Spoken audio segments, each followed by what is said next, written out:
नमस्कार, मैं आपका सुभाष शर्मा आपका बहुत बहुत अभिवादन करता हूं। आज इस देश के जनमानस से जुड़े हुए बहुत बहुत बहुत महत्वपूर्ण मुद्दे पर बात करूंगा और इस विषय पर चर्चा होनी चाहिए, क्योंकि 1991 के बाद इस देश की मूलभूत समस्याओं को छोड़कर गरीबी, बेरोजगारी, औद्योगिकरण, विकास, इन सब को छोड़ करके ठीक चुनाव के वक्त, चुनाव से पहले जब भी कोई महत्वपूर्ण चुनाव होते हैं तो पोलराइजेशन की, ध्रुवीकरण की यहां पर चर्चा शुरू हो जाती है। इसलिए आज का मेरा विषय 2 दिन पहले के संघ प्रमुख मोहन भागवत जी के उस बयान पर है जो उन्होंने दिया, और उसके पूरे निहितार्थ आपको उसके समझ में होंगे। आज मैं आपको एक एक करके परत दर परत राष्ट्रीय स्वयंसेवक संघ क्या है और क्या इसके पीछे मंशा है और क्यों आज अचानक आरएसएस के प्रमुख, आरएसएस संघ के प्रमुख मोहन भागवत जी के मन में मुस्लिमों के लिए प्रेम जाग गया। जिन मुस्लिमों को विदेशी आक्रांता बताकर, बाबर की औलाद बताकर आप हिंदू जन भावनाएं भड़काते रहे, आज उनसे अपना डीएनए मैच करा रहे हो। आप कह रहे हो 40,000 साल से हमारा और आपका डीएनए एक ही है। क्या कहना चाहते हो महाराज? हम तो इस लड़ाई को शुरू से लड़ रहे हैं। हमने तो इसको गंगा जमुनी तहजीब का नाम हमेशा दिया, और हमने तो ये भी कहा कि अगर भगत सिंह फांसी पर चढ़े थे, सरदार जी, तो अशफाक उल्लाह खां भी फांसी पर चढ़े थे। हम तो शुरू से इसी विचारधारा को मानने वाले लोग हैं। मगर आपको तो वोट चाहिए था ना, लोगों की भावनाएं भड़का के। आज आप जो कह रहे हो, मैं आज आपको ये बताना चाहता हूं कि जनता आपकी असली सूरत देखे। आज का विषय ये है, आरएसएस के प्रमुख, राष्ट्रीय स्वयंसेवक संघ के प्रमुख मोहन भागवत जी अपना डीएनए पिछले 40,000 से 1000 साल के जो हमारे यहाँ लोग रह रहे हैं उनसे, मुसलमानों से मिला रहे हैं। कह रहे हैं हमारा और उनका डीएनए तो एक ही है।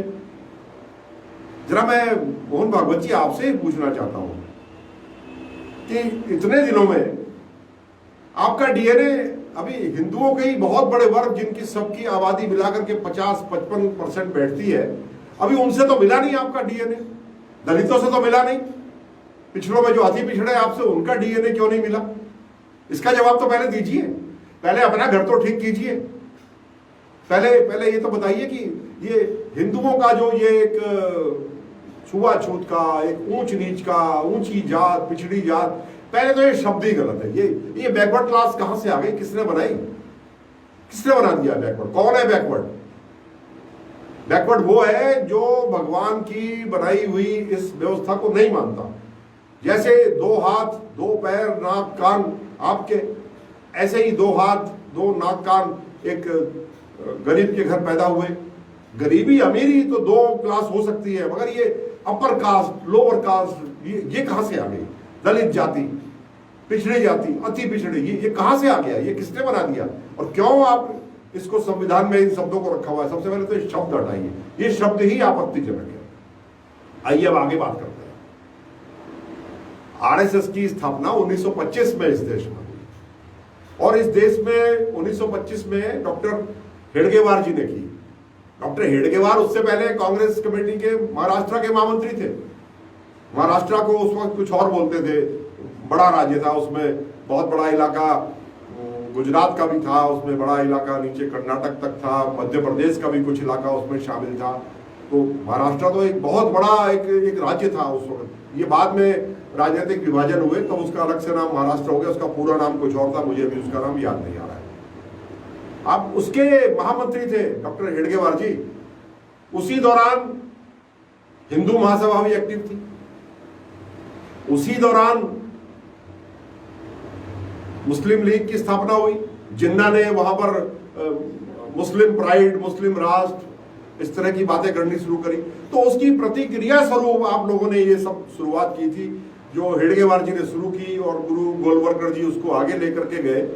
और आपकी चालाकी थी, आपकी चालाकी थी कि वो हिंदू महासभा जिसने जो कहा वो करके दिखाया।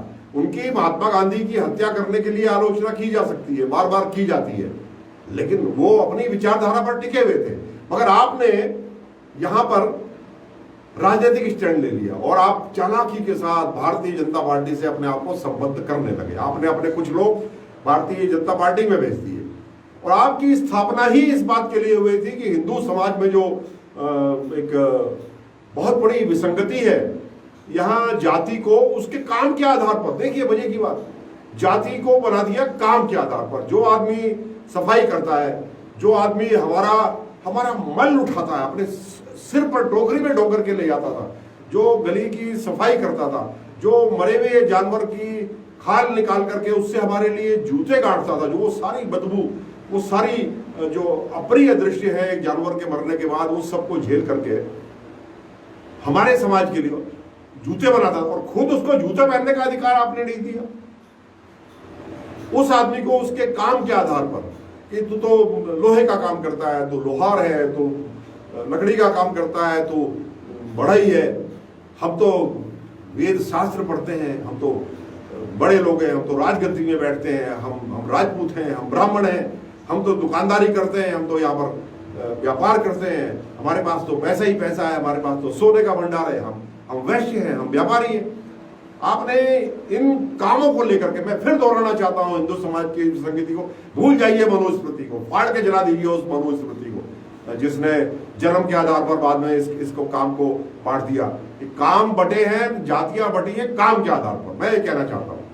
और जिस आदमी ने समाज के लिए इतना त्याग किया कि वो उसने जिस काम को दूसरा आदमी गलत समझता है, मैं बड़ा स्पष्टवादी हूं। अपना पायखाना साफ करने के बाद हम 3 बार मिट्टी से, साबुन से, उससे हाथ धो करके अपने आप को शुद्ध करते हैं और फिर भी बाएं हाथ का इस्तेमाल नहीं करते। हम वो लोग हैं और हम इसी समाज में उन लोगों से जो हमारे भाई हैं, जिनको हमें गले लगाना चाहिए, हम उनसे पहले तो अपना जो हमारा गंदगी है वो उससे साफ करवाते हैं उससे, और उसके बाद उनको कहते हैं तुम अछूत हो गए। हमने यही किया। उस वक्त समाज ऐसे ही बटा हुआ था, बहुत बुरी तरह समाज बटा हुआ था दलितों के लिए। हमको अछूत बोलते थे। दलित शब्द तो आज आया ये दलित इसलिए कि हमने उन्हें इतना गिरा दिया, हमने उसको समाज के पायदान में सबसे नीचे हमने उसको पहुंचा दिया और इसकी वजह से वो दलित हो गए। महात्मा गांधी ने इसीलिए उनको हरिजन का नाम दिया था कि ये भगवान के लोग हैं, ये भगवान ने भेजे में हमारी सेवा कर रहे हैं ये लोग, तो ये भगवान के बंदे हैं। ये हरिजन यहां से शब्द पैदा हुआ था, जिसको बाद में अनपार्लियामेंट्री कह दिया गया। इसलिए मैं इस शब्द का इस्तेमाल यहाँ सिर्फ रेफरेंस के लिए कर रहा हूं। मैं इस शब्द को रिकॉग्नाइज नहीं करता, इतिहास आपको बता रहा हूं। यहां से एक शब्द चला और हमने उसके बाद उनके रास्ते तक अलग कर दिए। तो प्रमुख जी बताइए, आपने क्या किया आज तक? हिंदू धर्म का 55% से ज्यादा आबादी है, न केवल दलित बल्कि हिंदुओं में आपने फिर एक और वर्ग बना दिया। आपने कहा ये पिछड़े लोग हैं। पिछड़े किस मायने में पिछड़े?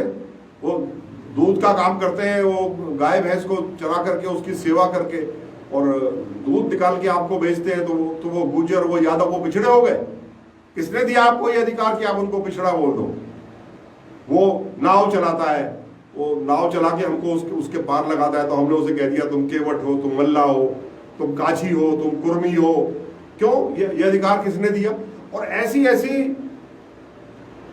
50 जातियां हैं, जातियां, उपजातियां जो आज भी आत्मनिर्भर हैं, जो जमुना और गंगा नदी के किनारे ज्यादातर बसती हैं और वहां बस करके उन्होंने अपना जीवन यापन स्वयं शुरू किया।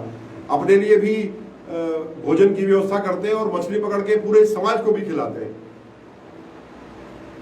वो लोग जिनके हाथ का काटा हुआ पशु का मीट, बकरा जो काटते हैं, वो खटीक जाति के लोग हैं। उनको तो हमने कह दिया आप तो उधर बैठ जाइए, आपकी तो जाति हमारे साथ बैठने लायक नहीं। हाँ, जो मीट आपने काटा है अभी, सुंदर सुंदर बोटियां उसकी बनाना, जरा अलग अलग चाप अलग बनाना, बोटी अलग बनाना, कीमा अलग बनाना, और बारीक देना भैया थोड़ा सा। लेकिन वो तो चाव से खाएंगे, लेकिन उसे अपने साथ नहीं बैठा सकते। ये आज मैं मोहन भागवत जी आपको सीख देना चाहता हूं आप मेरे से उम्र में बहुत बड़े हो, आपका तजुर्बा ही बहुत बड़ा है, लेकिन आपने अपना जो देखने का जो घोड़े की तरह आपने ऐसे आंखों के आगे लगाया हुआ है ना, उसको हटाइए पहले, उसको हटाइए। पहले अपना घर देखिए, पहले अपना डीएनए दलितों से मिलाइए और ये बोलिए कि हाँ ये दलितों का और अपर कास्ट का डीएनए एक ही है, ये भेदभाव क्यों? पहले ये तो बोलिए एक बार, ये तो आप बोलेंगे नहीं। मैं यहां बता दूं इससे पहले कि आगे बढ़ूं, आरएसएस का एक भी प्रमुख आज तक, सिर्फ रज्जू भैया को छोड़कर, राजेंद्र सिंह रज्जू भैया को छोड़कर सारे ब्राह्मण हैं। 1925 से लेकर के आज तक 96 साल हो रहे हैं। 4 साल बाद आप पूरे देश के अंदर कहोगे हमें आज 100 साल हो गए, आरएसएस को स्थापना को 100 साल हो गए, आप बोलोगे, बड़ा गर्व महसूस करोगे, उत्सव मनाओगे, अपनी यात्राएं निकालोगे, अपनी सड़कों के ऊपर आप अपने आप उसको क्या बोलते हैं जो पथ संचालन करोगे, डंडा घुमाओगे। और सिर्फ इतना परिवर्तन आप में आया है इन 100 सालों में कि सिर्फ आपकी वो हाफ पैंट फुल पैंट बन पाई। और आपको यहां साफ कह दूं कि आप गुलामी के प्रतीक हो। आपने ये हाफ पैंट अंग्रेजों से ली, ये जो निक्कर है ना खाकी रंग की, ये आपने अंग्रेजों से ली। अंग्रेज पहना करते थे इसको, हिंदुस्तान में नहीं। हिंदुस्तान के अगर ये रिवाज होता और आपने संघ ने अगर ये बात हिंदुस्तानी भारतीय संस्कृति से ली होती तो इसकी जगह पर धोती पहनते। लोगों के पास लंगोटी नहीं थी उस जमाने में जी, एक लंबा सा कुर्ता पहनते थे बस, उसके नीचे लंगोटी पहनने वाला संपन्न परिवार का होता था। उसके नीचे पजामा तो फैशन में था, पजामा तो बारात में दूल्हा पहना करता था, वो जमाना था। और आप क्योंकि सामंतवाद से, अधिनायकवाद से, अंग्रेजों की चकाचौंध से, उससे आप प्रभावित थे। आपने एक खाकी निक्कर उनकी फौज से ली। निक्कर अंग्रेज पहना करते थे, कभी हिंदुस्तानी पोशाक ये नहीं रही। तो आप कभी भी हिंदुस्तानी आप ना रहे, ना कभी आप हिंदुस्तानी संस्कृति से प्रभावित हुए। ये मैं आपको आज कहना चाहता हूं। आपको इसमें बदलाव करना पड़ेगा और संघ वालों आपको बहुत गहराई से सोचना पड़ेगा। आज जब आरएसएस के प्रमुख मोहन भागवत ये कहते हैं कि मुसलमानों की मॉब लिंचिंग करने वाले हिंदू नहीं हो सकते, तो एक तो आपने यहां ये स्वीकार कर लिया कि मॉब लिंचिंग हो रही है। मॉब लिंचिंग को आप आज खराब बता रहे हो। तो मॉब लिंचिंग जब हो रही है पिछले 7 साल से, तब आप कहां थे? हम तो उस दिन भी कहते रहे, आप अपना वोट बैंक बढ़ाते रहे, आप वोट बैंक बढ़ाते रहे। अब आपको लगता है कि आपके ही वर्ग, हिंदुओं में से एक बड़ा वर्ग आपसे नाराज हो रखा है। अब तो ये हिंदू शब्द ही नहीं था पहले, मुझे इस पर आपत्ति है। आपको मेरे खिलाफ जो कहना कह दीजिए, ये हिंदू शब्द हमको हमारी भौगोलिक स्थिति से मिला है। हम हिंदू कुश पर्वत के इस पार थे, नंबर 1। हम इंडस रिवर के किनारे से हमारी उत्पत्ति हुई, नंबर 2। और नंबर 3, कुछ लोग सिंधु नहीं बोल पाए, सिंधु नदी, इंडस, इंडू से हम हिंदू बने हुए लोग हैं। इस बात को माननीय सुप्रीम कोर्ट ने अपने एक बहुत बड़े निर्णय में स्वीकार किया हुआ है। हिंदू कोई धर्म नहीं है, ये सनातन धर्म है। किसी धर्म में हिंदू धर्म के, जिसको आज हम हिंदू धर्म हमने कह दिया, सनातन धर्म के किसी ग्रंथ में अगर हिंदू शब्द कहीं लिखा है तो लाइए, बताइए, कोई विद्वान बताए, यहाँ कमेंट में लिखे। यदा यदा ही धर्मस्य ग्लानिर्भवति भारतः अभ्युत्थानम युगे युगे, वहां तक गीता का जो उपदेश है ना, संभवामि युगे युगे, वहां तक जो है उसको कहाँ लिखा है उसमें कि धर्मस्य ग्लानि कहा है उन्होंने? कहाँ कहा है हिंदू धर्म की ग्लानि? धर्म की ग्लानि, धर्म शब्द था। और इसी को जो परंपरा हमारी चली आ रही थी, इसको सनातन धर्म कहते हैं। और सनातन धर्म में भी पूजा पद्धति अनेकों तरह की है, अनेकों तरह की है। ये जो तिलक हम लगाते हैं, ये ऐसे लगाए कि ऐसे खड़ा लगाए, इस तक को लगाने में हमारे अंदर मतभेद है। हम विष्णु की पूजा करें कि हम शिव की पूजा करें, इस तक पे मतभेद है।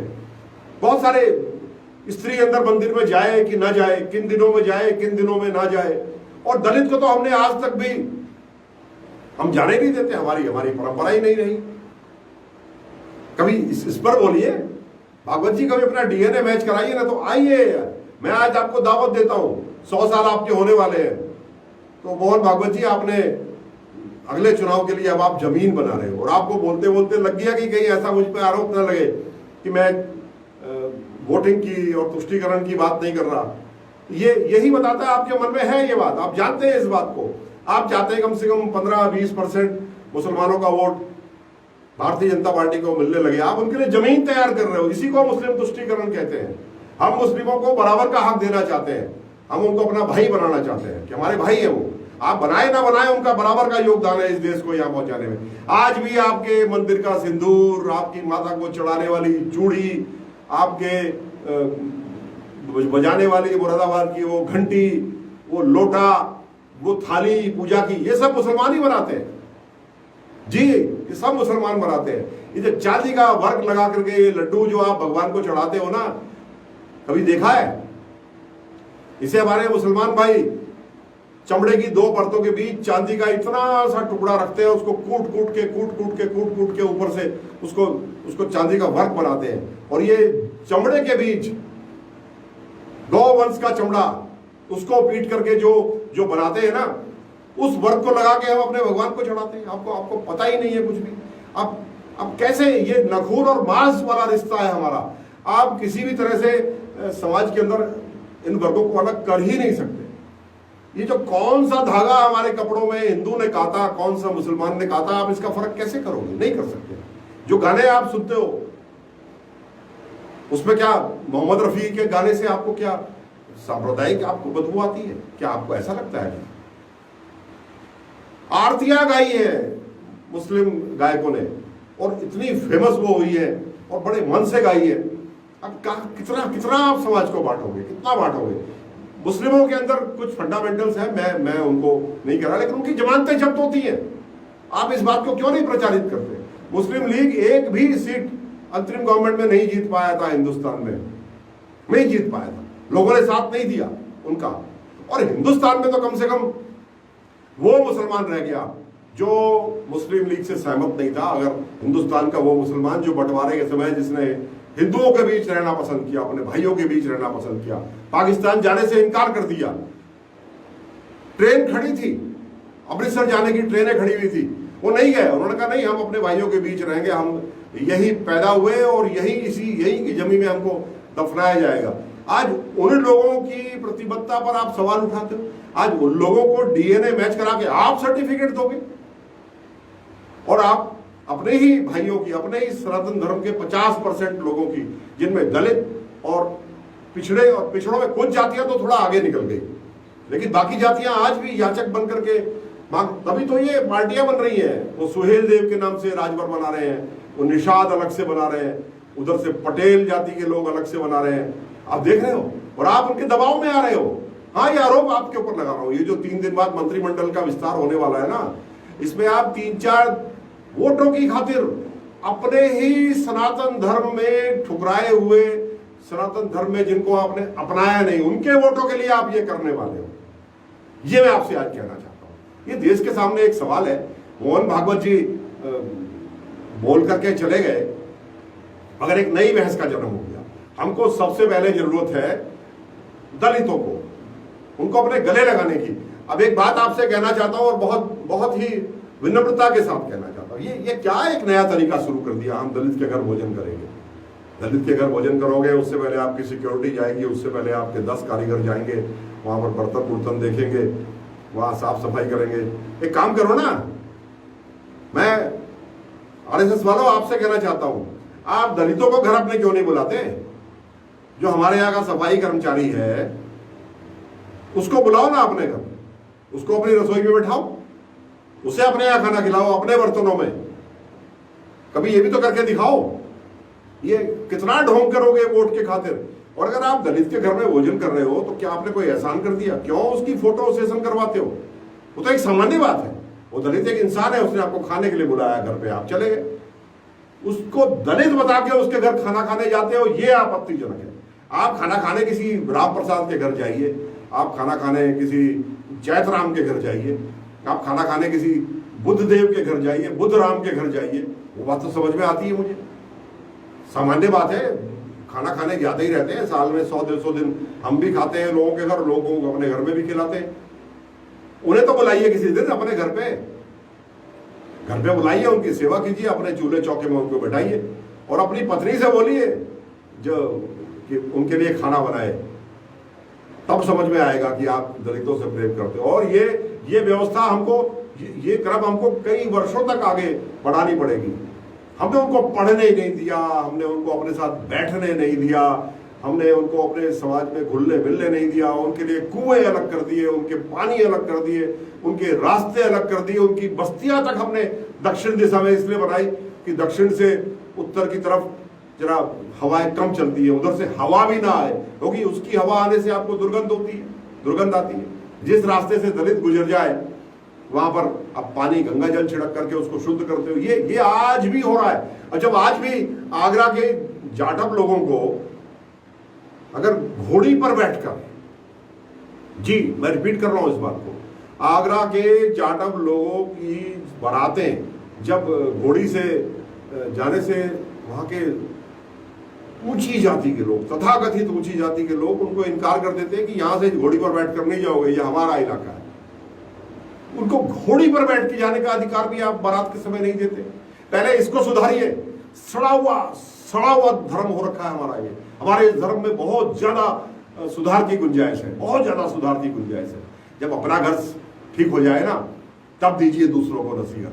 पहले अपना डीएनए इनसे मिलाइए, इस जो हमारा दलित भाई है, जो अति पिछड़ा है, उससे मिलाइए, उससे रोटी और बेटी का रिश्ता बनाइए।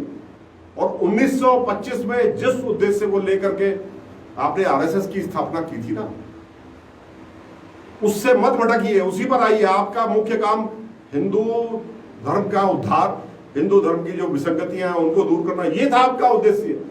जरा पढ़िए हेडगेवार की, डॉक्टर हेडगेवार की जो उनकी फिलॉसफी है उसको पढ़िए पहले।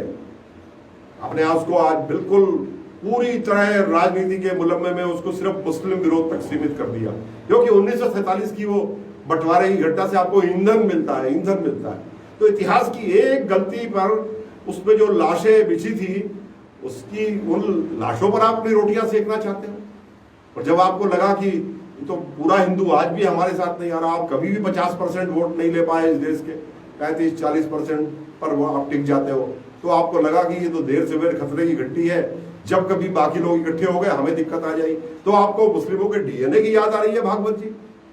आप होमवर्क कर रहे हो भारतीय जनता पार्टी की सरकार के चुनावों के लिए, क्योंकि अगले साल जिस राज्य, बड़े राज्य उत्तर प्रदेश में चुनाव होने हैं ना, वहां 80 सीट वहां से आती है पार्लियामेंट की। अभी तो विधानसभा का चुनाव है, वहां के लिए आप एक माहौल बनाना चाहते हो, आप सॉफ्ट होना चाहते हो मुस्लिमों के प्रति। और हकीकत में ये नहीं है, ये आपकी जो आपका ये जो आज सीख है ना, आह्वान है, ये नीचे नहीं पहुंचता। मैंने संघ के शाखाएं भी अटेंड की है और मैंने संघ के गुरु दक्षिणा कार्यक्रम उसमें भागीदारी भी की है और अपने यहाँ करवाए भी है। मैं जानता हूं इन सब चीजों को, वहां क्या क्या सिखाया जाता है, वहां क्या बोला जाता है, वहां यहां तक बताया जाता है। मैं गवाह हूं इस बात का कि बाल कटाना है तो मुसलमानों से मत कटाइए, घर में मिस्त्री है तो हिंदू मिस्त्री ढूंढिए। अब यहां तक उसमें सिखाते हैं। और आज आप बात कर रहे हो डीएनए मैच करने की, मुसलमान के साथ तो डीएनए मैच बाद में करना, पहले दलितों के साथ कर लीजिए। तो आज मैं अपने ही समाज के बारे में मैंने 2 दिन इस पर सोचा, बड़ा मौलिक इसमें मैंने अध्ययन किया। 1925 में संघ की स्थापना कैसे हुई, कहां से और किस उद्देश्य को लेकर हुई, मैं वहां से भी मैंने पूरा स्टडी किया। तो ये डॉक्टर हेडगेवार की संघ नहीं है, ये भारतीय जनता पार्टी की पिछलग्गू, उसकी सहायक, उसके लिए राजनीति की पृष्ठभूमि तैयार करने वाली आरएसएस है। जी, जिस दिन भी आरएसएस बनी थी ना, उस दिन भारतीय जनसंघ भी नहीं था, वो 25 साल के बाद बनी। और ये भारतीय जनता पार्टी जो बाद में बनी 1980 में, ये वो वाली पार्टी 1980 में या 79 में बनी होगी। क्योंकि जनता पार्टी जब टूटी थी, जनसंघ आपने डिसॉल्व कर दी थी, वहां से दोबारा आपने इसकी पुनर्स्थापना की थी। तो ये वहां से वो वाली पार्टी दूसरी है और वो हेडगेवार की आरएसएस दूसरी है। आप भारतीय जनता पार्टी के पिछलग्गू हो, उसकी स्टेपनी हो, ये आरोप आपके ऊपर लगता है। और आपके मुंह से मुसलमानों की बात, उनके डीएनए की बात शोभा नहीं देती। भागवत जी, मोहन भागवत जी, हंसते हैं लोग, हंसते हैं। और आप कहीं ना कहीं फिर आरएसएस की मूल विचारधारा से जुड़े हुए जो लोग हैं ना, आज उनको भी आप कंफ्यूज कर रहे हो। आपकी ये विचारधारा ही नहीं है, आप सिर्फ वोट के लिए ये स्टेटमेंट दे रहे हो। तो दलितों को गले लगाइए। जिस दिन दलितों से आपका डीएनए मैच कराएगा हो जाएगा,